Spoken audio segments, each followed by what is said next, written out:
Look at your garden right now. Late June. It still looks decent. The peonies just finished. The iris are done. The roses are fading. But there is colour. Enough to feel okay about it. Now fast forward 2 weeks in your mind. July 10th. The peonies are brown stubs. The iris are sword leaves with nothing on top. The roses are between flushes. The spring shrubs are plain green. Your garden is a wall of foliage with zero flowers. Every single year this happens. Every single year you stand there in mid-July thinking something died or something failed or you planted the wrong things. Nothing died, nothing failed. You planted a spring garden and a fall garden and forgot about the 6 weeks in between. There is a name for this. Professional garden designers call it the July gap. It is the number one reason home gardens look abandoned in midsummer, and it has a permanent fix: 9 plants that bloom specifically during the weeks when everything else quits. Plant these once, and you never have a flowerless July again. One of them, the plant that makes people stop their car and walk to your fence to ask what it is, that one comes at number 5. I have been building perennial borders for over 30 years. And I am embarrassed to tell you how many of those years I had the July gap in my own garden without understanding what it was. I would walk out in mid-July, see nothing but green, and assume I had done something wrong. Maybe the soil was off. Maybe the rain was wrong. Maybe that hard frost in April killed more than I thought. It was none of those things. I had simply loaded my borders with May bloomers and September bloomers and left 6 weeks in the middle completely unplanned. A friend of mine, a woman who designs gardens professionally, walked through my yard one July and said it in about 5 seconds. You have a 2-season garden. You need a 3-season garden. That single sentence changed how I plant. By the time we finish here, you will know exactly which 9 perennials bloom during the weeks when everything else goes dormant. And you will know how to layer them so your garden hits peak color in the 1 month most gardens go dark. If you find this useful, I would appreciate it if you passed it along to someone whose garden needs the same information. The July gap is the dead zone between spring bloomers finishing and fall bloomers starting. Spring perennials, your peonies, iris, columbine, bleeding heart, lilac, they bloom May through mid-June, and then they are done for the year. Completely done, no second act. Fall perennials, your asters, mums, goldenrod, Japanese anemone, they do not start until September. That leaves a 6-week hole from roughly July 1st through mid-August, where the only colour in most home gardens is whatever annuals the gardener remembered to buy at the garden centre in May. The border that looked like a magazine cover in June becomes a monotone wall of green foliage by July 15th. This is a planting selection problem. The garden was designed with 2 seasons in mind, and nobody planned for the third. I did it myself for over a decade. Nobody at the nursery ever asked me what was going to bloom in my garden in July. They sold me what was blooming in their greenhouse that day. And what blooms in a greenhouse in April is spring. Perennials. Every time. These 9 plants bloom from late June through mid-August, the exact window when everything else goes quiet. Plant any 5 of these 9 and the July gap disappears permanently. But I want to be clear about something. Covering a gap and designing a border are 2 different things. Covering it means you have flowers. Designing it means people slow their car down to look at your yard. By the time we reach the layout at the end, you will see how all 9 work together as one system. Plant number 1 is Daylilies, Hemerocalis, the most reliable midsummer bloomer in existence. Each individual flower lasts 1 day, which sounds like a problem, until you understand that a mature clump produces 30 to 50 buds over a 4 to 6 week period. There is never a day without flowers once it starts. Stella d'Oro is the classic rebloomer. Starts in June, keeps going until frost. Happy Returns is similar in soft yellow. For drama, go with the tall hybrid varieties. Chicago Apache in deep red. Autumn Minaret at 5 feet tall with rust gold trumpets swaying above everything else in the border. Daylilies grow in any soil, any light, from full sun to part shade. Zones 3 through 10. They spread on their own. They never need staking. I planted a single fan of Stella de Oro 8 years ago along my front walk. It is now a clump 3 feet across that blooms for 10 straight weeks every summer. If you plant one daylily this year, the July gap shrinks by half. Plant number 2 is coneflowers. Echinacea purpurea. Purple coneflower is the native wildflower that blooms from late June through September without stopping. 2 to 4 feet tall, with pink-purple petals radiating outward from a raised orange-brown center cone that stands up like a little hedgehog. Magnus is the standard variety. Powwow, wild berry, is more compact and heavier blooming. Butterflies and bees cover them all summer long, and when the goldfinches arrive in fall to eat the seed heads, those spent stems earn a second life you did not plan for. Full sun, drought tolerant. Once established, zones 3 through 9, they self-seed moderately, so new plants appear each year without you lifting a finger. My neighbor planted 3 Magnus coneflowers along her mailbox 4 years ago. She now has 11 plants and has not bought or planted a single one since the original 3. That is how coneflowers work. You plant 3, the garden makes the rest. Coneflowers and daylilies alone cover the entire July gap in most gardens. But covering it and designing it are different things. The plant that turns a patched gap into a border people photograph from the street that comes at number 5. Before we get there, 2 more workhorses. Plant number 3 is black-eyed Susans, rudbeckia, golden yellow petals with a dark brown center. Blooms July through October. That is the longest bloom period of any perennial on this list. 4 full months of color from a single planting. Goldsturm is the variety every garden center carries, and it is genuinely the best one. 2 feet tall, compact, spreads by runners to form solid clumps that thicken each year. Extremely tough in heat, drought, humidity, poor soil. Zones 3 through 9. If your garden needs warm color in July and August, and most do after the cool blues and pinks of spring, rudbeckia is the answer. Mass plant them in groups of 5 or 7 for impact.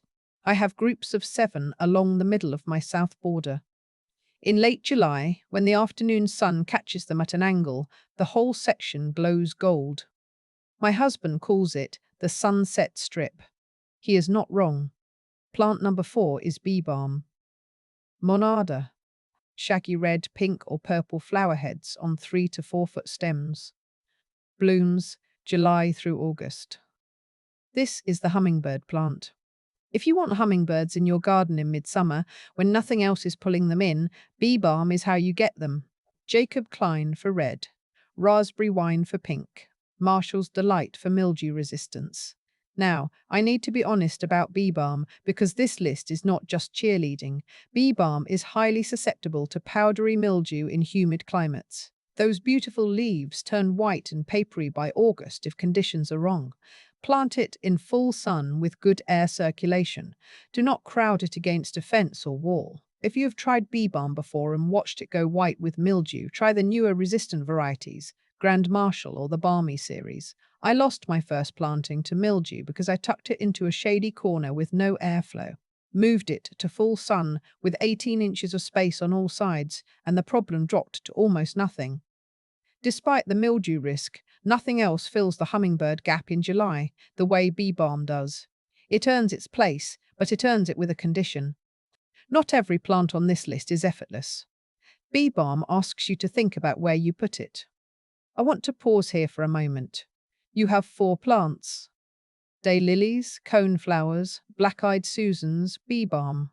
If you planted just those 4, your July would already have color from knee height to shoulder height in yellow, gold, purple, pink, and red.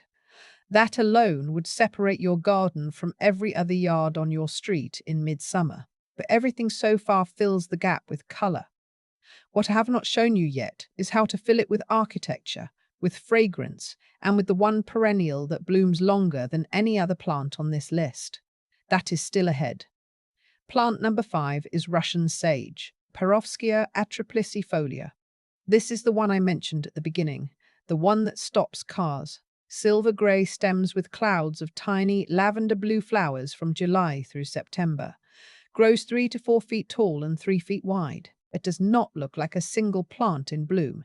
It looks like a blue haze floating above the garden in midsummer. Full sun, dry soil, drought tolerant, never needs watering once established. Zones 4 through 9. Russian sage fills the architectural gap in July.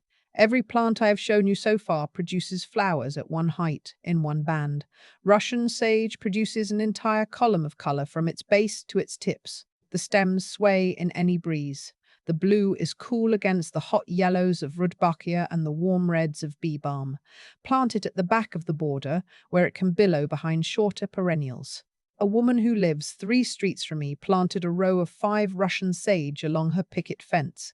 In July, the entire fence disappears behind a wall of silvery blue. I have watched people pull over and take photographs. That is not an exaggeration.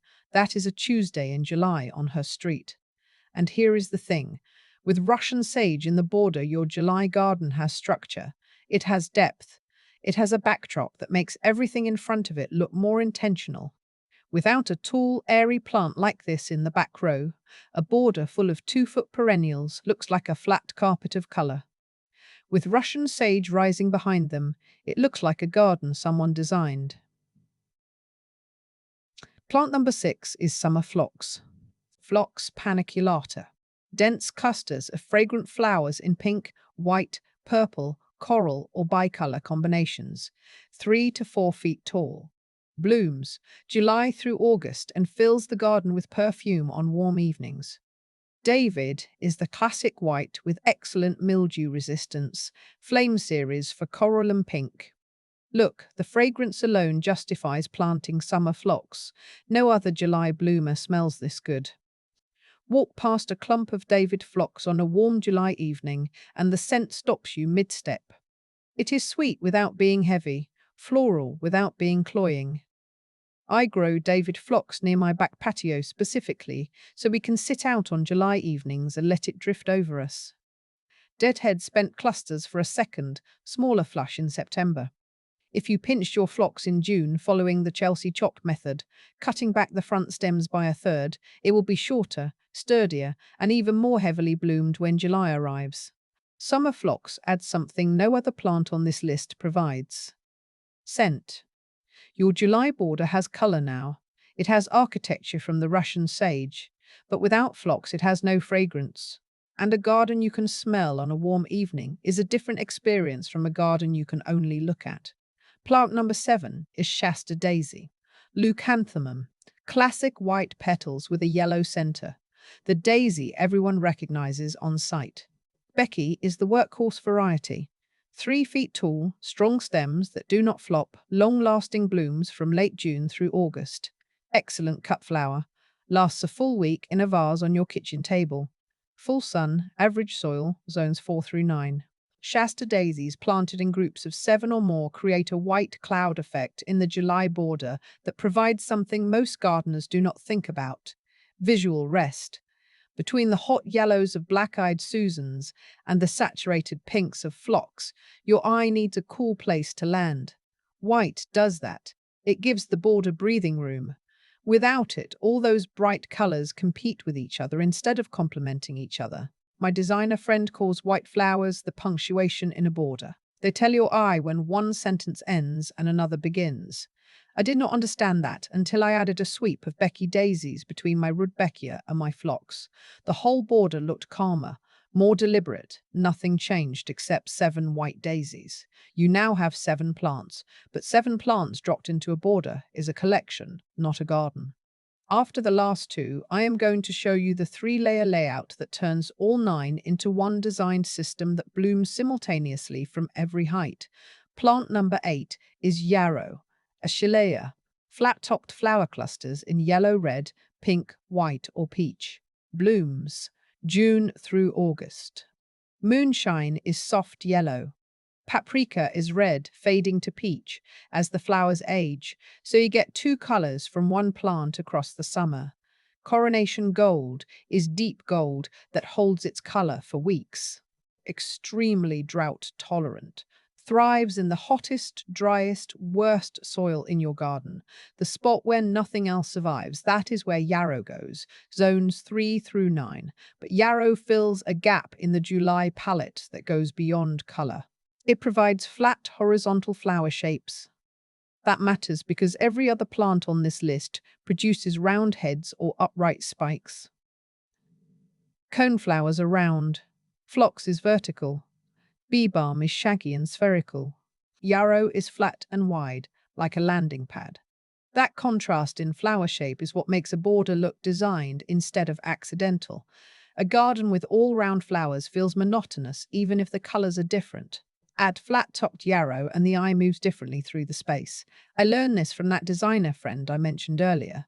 She told me most home gardeners think about color and forget about shape. Shape is what separates a garden that looks planted from a garden that looks composed. Plant number 9 is Catmint, Nepeta. Low mounding plant covered in lavender blue flower spikes from June through September. One of the longest bloom seasons of any perennial you can grow. Walker's Low is the standard variety, 2 feet tall, 3 feet wide, completely covered in flowers for months on end. And here is the detail about Catmint that sets it apart from everything else on this list. After the first fades in late July, shear the entire plant back by half with hedge clippers. Do not be gentle, cut it hard. It regrows and reblooms within 3 weeks. Full sun, any soil, drought-proof, deer-proof, zones 3 through 9.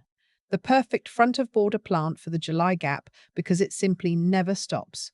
While everything else is cycling through bloom and rest periods, Catmint just keeps producing flowers. I have a 6-foot-long drift of Walker's Low along my front path. It started blooming in early June. I sheared it back on July 20th. By the second week of August, it was covered in flowers again, and it kept blooming into October. One shearing, that is all it asks. That is the plant that never stops. The one I wanted you to see last, because it anchors the front of the border, the way Russian sage anchors the back. Everything else blooms and rests. Catmint just blooms. Now, here is where individual plants become a designed garden. Plant these in 3 layers. Back of the border, your tall growers. Russian sage, bee balm, summer phlox. These run 3 to 4 feet tall and create the backdrop. Russian sage provides the cool blue architecture. Bee balm brings the hummingbirds and the warm reds and pinks. Summer phlox fills the evening air with fragrance. 3 plants, 3 different contributions, all working at the same height. Middle of the border, your mid-height workhorses. Coneflowers, black-eyed Susans, Shasta daisies, yarrow. These run 2 to 3 feet tall and carry the bulk of the color. The coneflowers bring purple-pink. The rudbeckia brings gold. The Shasta daisies provide white visual rest between those 2 warm tones. The yarrow adds flat-topped flower shapes that contrast with every round and spiky head around it. 4 plants doing 4 different jobs. Front of the border, your low spreaders. Daylilies and Catmint. These spill forward, soften the edge, and tumble onto paths. The daylilies open fresh flowers every morning in warm yellows and reds. The Catmint produces a constant haze of lavender blue that runs from June into October without pause. Every layer is blooming simultaneously, from July 1st through mid-August. Back, middle, and front. Cool colors and warm colors.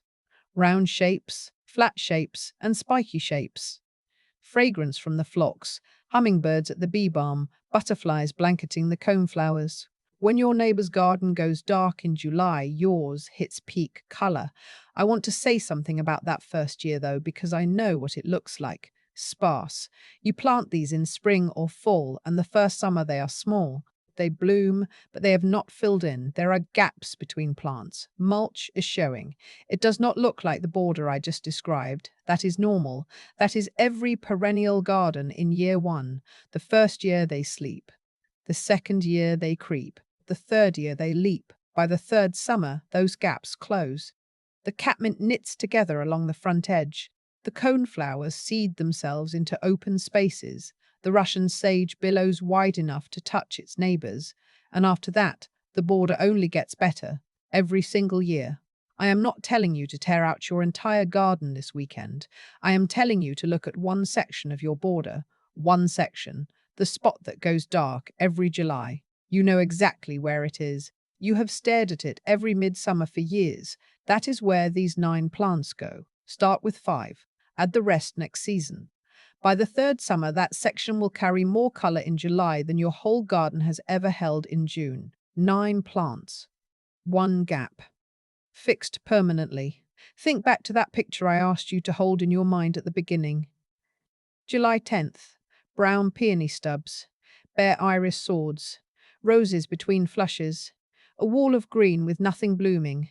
Now replace that picture. Same garden, same date, same soil and sunlight and rain. But the back of the border is alive with Russian sage, billowing silver blue, and summer phlox, sending fragrance across the yard. The middle is blazing with coneflowers and black-eyed Susans in purple and gold, with white Shasta daisies cooling the spaces between them, and Yarrow laying flat golden platforms across the top. The front edge is spilling catmint onto the path in a lavender-blue wave that has not stopped blooming since June, and fresh daylily trumpets are opening every morning in warm yellow. Same garden, different plants. The gap does not exist anymore. You were never a bad gardener. You just left July empty. Of these 9, which one are you adding first? Tell me in the comments. And if your July gap is happening right now while you watch this, describe what your garden looks like today versus what it looked like 3 weeks ago. That slide from color to green is exactly the gap we are fixing. Your answer helps every gardener reading those comments figure out where their own gap starts. Go to your nearest nursery this weekend. Buy one of these 9, just one. Put it in the sunniest spot in the section of your border that goes dark every July. It will bloom this summer. It will come back next year bigger. And next July, when you walk out to that same spot, there will be color where there used to be nothing. That is where this starts. One plant, one gap, one season from now, you will see it.